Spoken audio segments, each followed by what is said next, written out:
பின்னங்கள் பற்றிய கேள்விகள். Questions on fractions. ஒரு அறையில் 600 பந்துகள் உள்ளன. இந்த பந்துகளில் 1/3 சிவப்பு.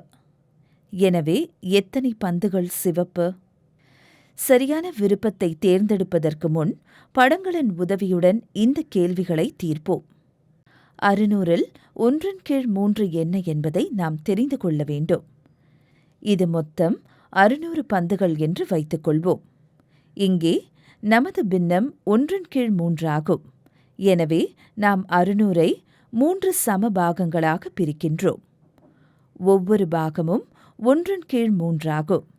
மேலும் இந்த வண்ணமயமான பாகம் நமது சிவப்பு பந்து ஆகும். ஒவ்வொரு பகுதியிலும் உள்ள பந்துகளின் எண்ணிக்கையை கண்டறிய 600ஐ 3 சம பாகங்களாக பிரிக்கவும். ஒவ்வொரு பகுதியிலும் 200 பந்துகள் உள்ளன. இப்போது இந்த வண்ண பகுதி எங்கள் சிவப்பு பந்து. அதாவது 200 பந்துகள் சிவப்பு நிறத்தில் உள்ளன. இப்போது நம் கேள்வியை பார்த்து சரியான விருப்பத்தை தேர்வு செய்வோம். எனவே சரியான தேர்வு எதுவாக இருக்கும்? ஆம், 200 பந்துகள். ஒரு பள்ளியில் 400 குழந்தைகள் படிக்கின்றனர். அவர்களில் 2/5 பெண்கள். பள்ளியில் எத்தனை பெண்கள் உள்ளனர்?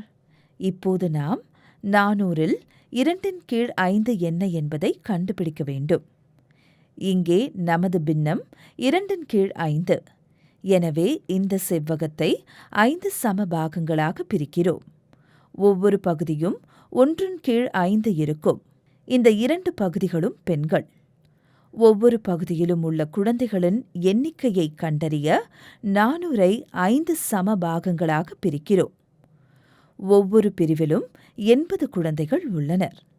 அதாவது பெண் குழந்தைகளின் எண்ணிக்கை 80 கூட்டல் 80, அதாவது 160.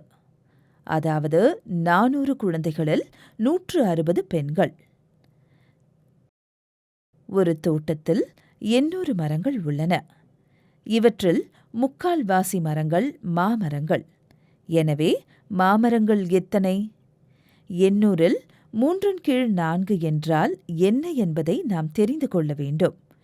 எனவே நாம் இந்த வட்டத்தை எடுத்துக்கொள்கிறோம். இங்கே நமது பின்னம் 3/4 என்பதால் இந்த வட்டத்தை 4 சம பாகங்களாக பிரிக்கிறோம். ஒவ்வொரு பகுதியும் 1/4 இருக்கும். 4 பிரிவுகளில் 3 மாமரங்கள். ஒவ்வொரு பிரிவிலும் உள்ள மரங்களின் எண்ணிக்கையை கண்டறிய 800ஐ 4 சம பாகங்களாக பிரிக்கிறோம். ஒவ்வொரு பகுதியிலும் 200 மரங்கள் உள்ளன. அதாவது 800 மரங்களில் 600 மரங்கள் மாமரங்கள். இப்போது வீடியோவை இடைநிறுத்தி கொடுக்கப்பட்ட கேள்விகளை தீர்க்கவும்.